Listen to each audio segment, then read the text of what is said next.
Hey everybody, this is Petey from the Spinner Rack. We also have, Alvin Ellis, ready to rock.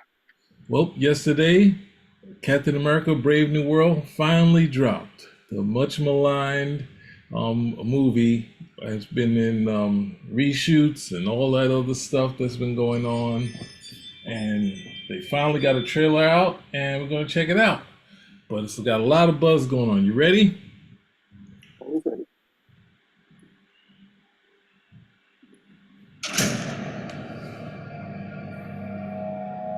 Wilson, thanks for coming in. Well, thank you for the invite, sir. I have to admit, I'm still getting used to the new look. They said lose the mustache or lose the election. You and I haven't always agreed in the past, but I want to make another run at making Captain America an official military position. And if we disagree on how to manage this situation, then what happens? Work with me, Sam. We'll show the world a better way forward.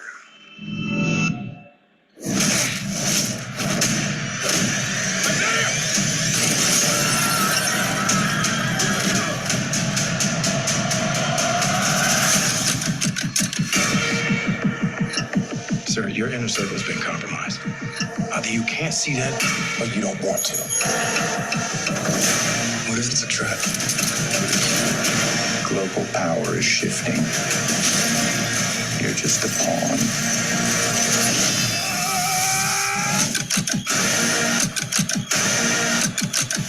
You may be Captain America, but you're not Steve Rogers.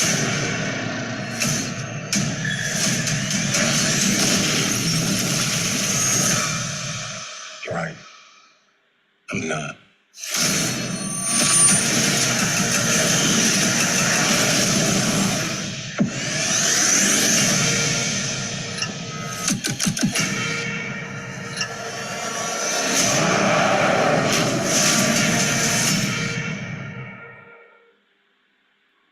So, what do you think? I wish Anthony Mackie was more of a leading man type, but I'm willing to give it a shot. The hard part of it is having, obviously, we've already heard about the buzz around it that they're going to have, obviously, Red Hulk, which I have pictured here. You're going to have a couple other Hulk characters. It just, at times, it's a great trailer. It's everything a trailer's supposed to be, a lot of action. They added a little intrigues, the spy aspect to the government stuff. They have all of that stuff in there. But the hard part is like, is Falcon America becoming like the new Iron Man?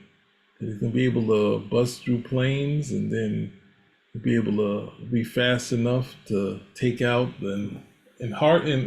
armor's resilient enough to take out the Red Hulk, because ultimately this will be, you see, you're not Steve Rogers, and then at the end he knocks out the Red Hulk. He is Captain America. And then, somehow we try to make a. They already established. I think he already established that he's Captain America. He's not Steve Rogers. So they're making that.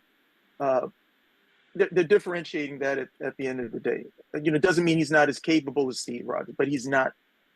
He's not Steve Rogers. Steve Rogers is somebody that Captain America becomes iconic. He makes Captain America iconic, as opposed to Falcon, who he's, to be quite honest, is just getting started. So it's Well, not an issue. It's not an issue that only Steve Rogers can be Captain America, but you got some big shoes to fill. well, I'm thinking more for the fans and people going in there and saying, well, what can this guy do in comparison to the Cap before? And then if you see him, the David and Goliath thing, he takes out this Red Hulk. They're like, for the fans to finally say, wow, he kicked. And this is what the Red Hulk became. The Red Hulk was someone who beat up everybody.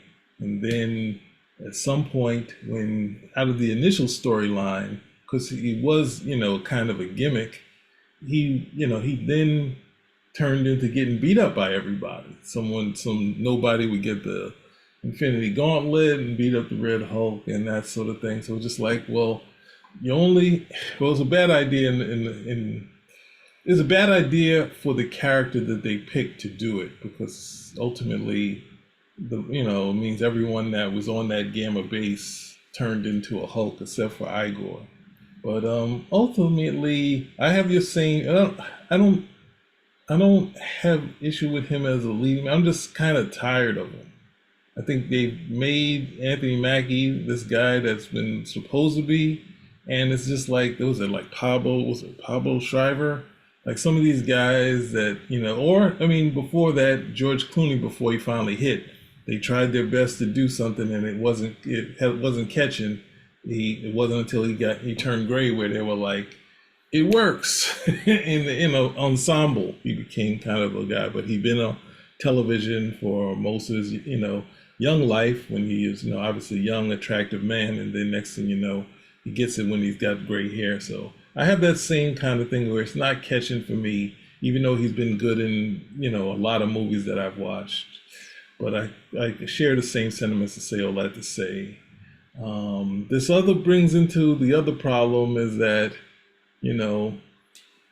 we lost William Hurt, and similar to Chadwick Boseman, instead of respecting the fact that he died, a long-standing character in the Marvel universe since the Hulk first movie, we're recasting. We don't care. We meant the lead characters, not the supporting characters. So the supporting characters leading to a big storyline. Like, no, we're not retiring that. Anyone could be it. No, we want Thunderbolt Ross to be the one. So it's funny because obviously every scene Harrison Ford in these scenes are all great, but it's really, William Hurt was closer to Thunderbolt Ross, where Thunderbolt was a little more of a battle axe type of character, but he had Ed, tiny bit in there. This is Harrison Ford, which is great. It's the same feeling like I got with what's that? Robert Redford in Winter Soldier, where you have a long-standing actor that we know from many things, and we see him in the Marvel universe, and it just kind of works. It's just like, but I am kind of forgetting Thunderbolt Ross altogether. But at the same time, him not being the same sort of character, not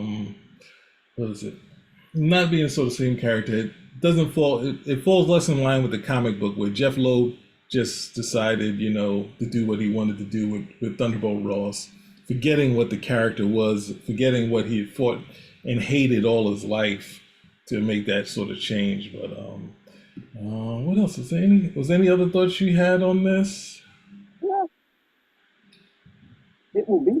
At this point, the only thing that I have an issue with is Anthony Mackie. As he just never come across to me as a leading man in this type of story. So that hasn't changed. And I think in certain sequences, when you're dealing with other guys who are supposed to be very powerful players, like a president or a general, you're supposed to be doing, they always love to do that stare down thing. It just never resonates with me.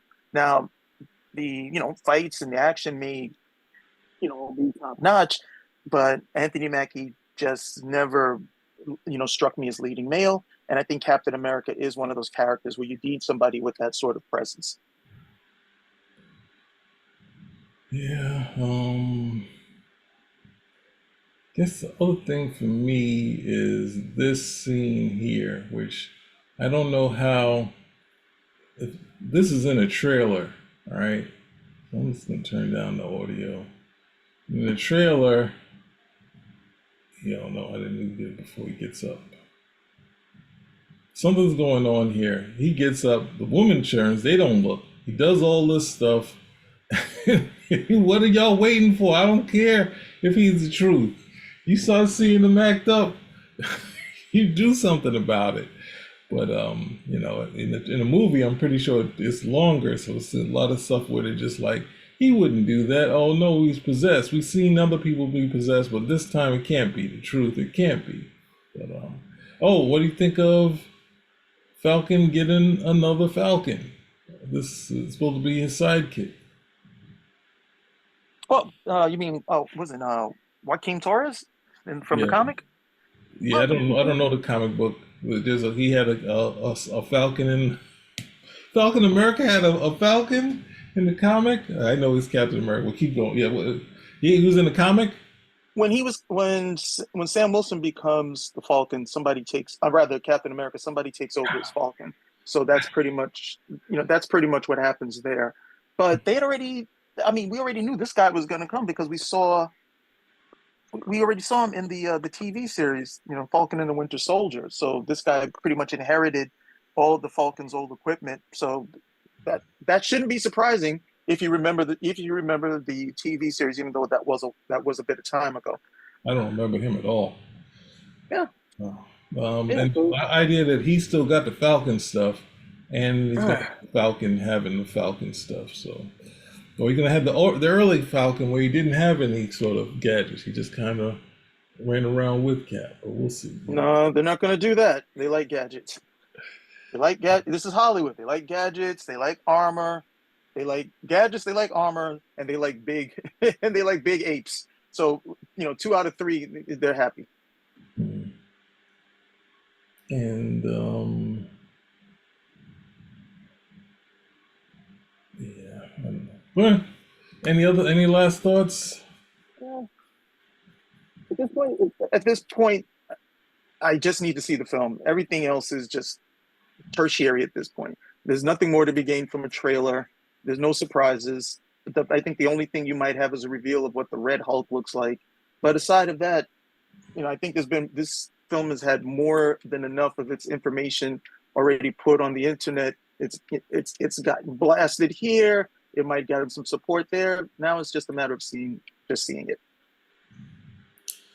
Yeah, I mean, it's tough for me because at this point, Because you don't want to see Sam Wilson as Captain America. That's why. well, I think if we got at the end, well, the hard part is, and I don't know, when you look at this portion, this is the costume that he should have had at the end of The TV show. Yeah, in the TV show, he had the worst costume ever. They gave him some sort of long speech where he was trying to talk people so they could sell you on him being the new Captain America. Here, he's negotiating. He's also a diplomat thing. It's just like, all right, you killed it with this costume. Now this costume is more in line. Obviously, he's doing, as an actor, he gets to decide, like the rest of his friends, hey, I'm not wearing any kind of helmet or mask. They know who I am.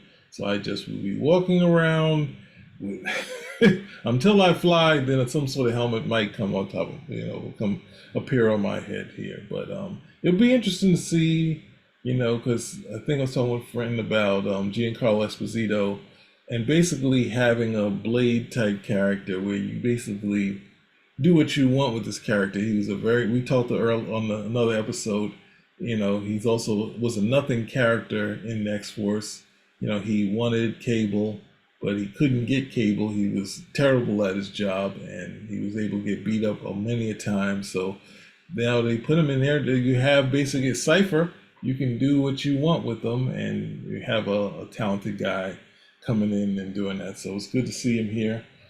People, everyone, well, no, he was always a great actor, but I think they didn't really find him until Breaking Bad, and then he became, put him in everything, which is rightfully so, and he's pretty much good in everything. So, yeah. All right, Spinner Rack is We're out.